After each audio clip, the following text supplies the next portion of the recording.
Kira-kira apa yang kalian bayangkan tentang dunia di tahun 2050? Kemajuan teknologi, negara yang maju, sumber daya yang melimpah, semua manusia hidup sejahtera dan berkecukupan, tapi ternyata dunia di 2050 benar-benar tidak seindah yang kita bayangkan, Pak.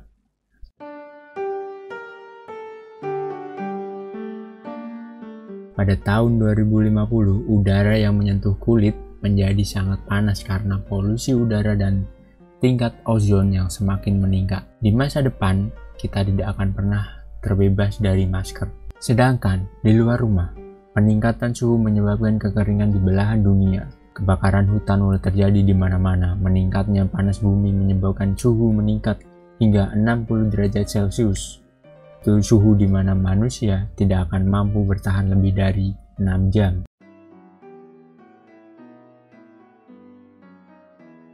Pada prinsipnya, efek gas rumah kaca sama dengan kondisi rumah kaca di mana panas matahari terjebak di atmosfer bumi, menyebabkan suhu bumi menjadi hangat sehingga gas-gas di atmosfer yang dapat menangkap panas dari matahari disebut dengan gas rumah kaca. Gas rumah kaca diantaranya ada karbon dioksida, nitrogen dioksida, metana, dan freon. Sumber penghasil emisi karbon dan gas rumah kaca sering kita jumpai di sekitar kita, misalnya saja penggunaan energi listrik, membakar sampah, penggunaan kendaraan bermotor, aktivitas pabrik, dan lainnya lah.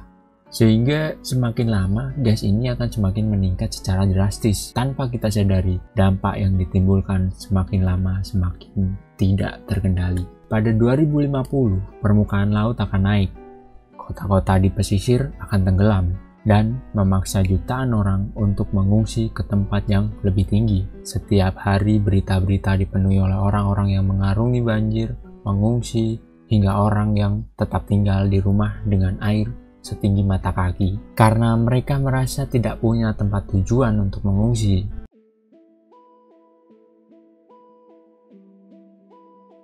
The Great Melting adalah percepatan pemanasan global yang terjadi di kutub utara dan Antartika. Bisa dibilang kedua kutub ini adalah lemari es dunia karena tertutup salju putih dan es yang dulunya memantulkan panas matahari. Semakin lama akan terus mencair dan menghilang. Kemudian air laut menjadi semakin gelap sehingga menyerap lebih banyak panas, menjadikan massa air semakin meluas dan mendorong permukaan laut menjadi lebih tinggi. Lebih sedikit es berarti lebih sedikit panas yang dipantulkan. Hal ini akan menyebabkan gelombang panas yang lebih intens di seluruh dunia. Tapi itu juga menyebabkan musim dingin menjadi lebih ekstrim karena aliran jet kutub atau angin bertekanan tinggi yang mengelilingi wilayah Arktik di kutub utara menjadi tidak stabil oleh udara yang lebih hangat, sehingga dapat sewaktu-waktu turun ke selatan membawa hawa dingin yang menyengat dari sebelumnya. Pencairan gletser lapisan es Greenland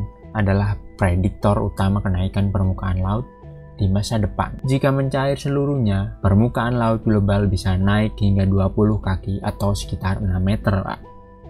Naiknya permukaan laut menyebabkan kota-kota di pesisir dan negara pulau kecil terancam ditinggalkan akibat cuaca yang berubah-ubah dan tidak dapat diprediksi. Akibat dari hilangnya es telah menyebabkan kerusakan yang begitu signifikan pada kehidupan flora dan fauna, sehingga menyebabkan krisis pangan secara global menjadi tidak stabil. Ketidakstabilan ini akan menjadikan harga pangan naik, Pak, dan kelangkaan terjadi di mana-mana.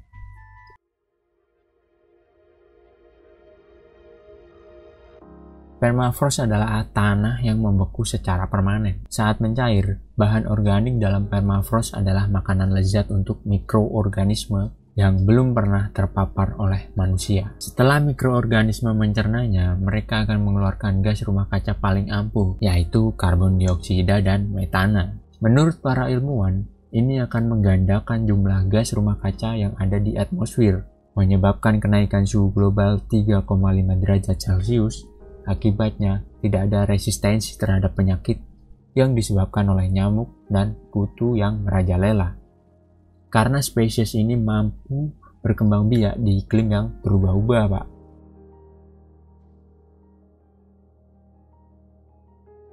Karena banyaknya bencana selalu terjadi secara bersamaan di setiap negara, dibutuhkan waktu berminggu-minggu atau bahkan berbulan-bulan untuk mengirimkan bantuan makanan pokok dan air untuk mencapai daerah-daerah yang dilanda oleh banjir ekstrim.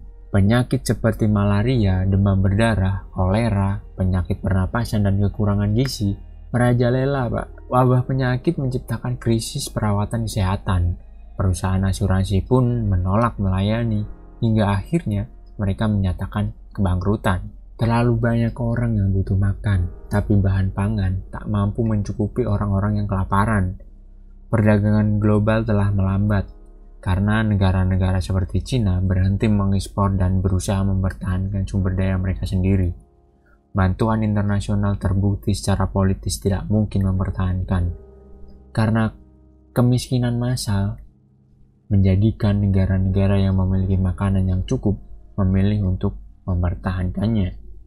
Di beberapa tempat, kerumunan imigran bergerak ke negara yang masih bertahan untuk mendapatkan akses ke kebutuhan pangan, menyebabkan kerusuhan sipil.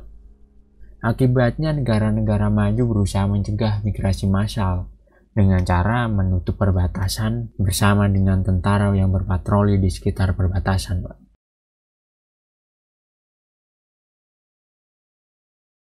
Tanpa kita sadari, semua skenario tersebut perlahan-lahan mulai terjadi.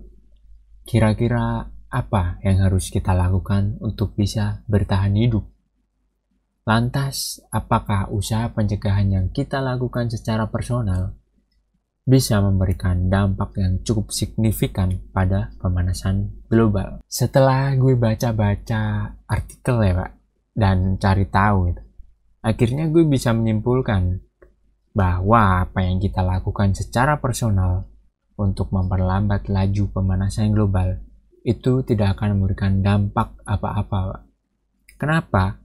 Karena sebenarnya ini bukanlah masalah suatu daerah atau negara, tapi masalah yang harus diselesaikan oleh semua makhluk hidup di bumi. Dan yang paling bertanggung jawab dari semua kerusakan yang telah terjadi, ya manusia. Faktanya, kerusakan lingkungan yang mengakibatkan pemanasan global itu tidak dapat terhindarkan.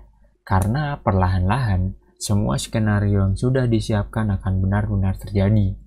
Semua tergantung kepada kita manusia, apakah kita mampu memperlambat atau mungkin malah semakin mempercepat pemanasan global dan kehancuran pada dunia. Lantas, sebenarnya apa yang harus kita lakukan untuk menghadapi masa depan yang akan datang?